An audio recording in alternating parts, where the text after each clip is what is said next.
Hello everyone, এই গোলাপ গাছটাকে কি তোমরা চিনতে পারছো? এটা হলো সেই বল্লা মেলা থেকে আনা গোলাপ গাছটা।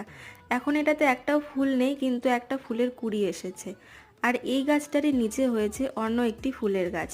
এটা মনে হয় নার্সারি থেকে কোনো একটা ফুলের বীজ পড়ে গিয়েছিল, সেটার থেকেই এখন গাছ বেরোচ্ছে। পাশেও একটা আছে। তো এই বড় গাছটাকে এখন আমি রিপটিং করব।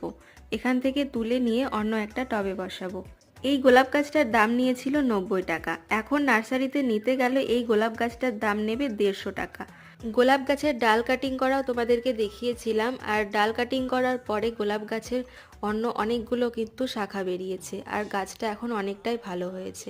এইভাবে ফ্রিতে গাছ পাওয়া গেলে মনটা কত ভালো লাগে, তাই না? এখানে টব হিসাবে ইউজ করেছি একটা মাটির হাঁড়ি, আর সেটাতে তেমন কিছুই দিইনি, শুধু দিয়েছি বালি। তো বালিতেই এখন গাছটা বড় হতে থাকবে। তো এখনকার মতো বাই, দেখা হচ্ছে নেক্সট কোনো ভিডিওতে।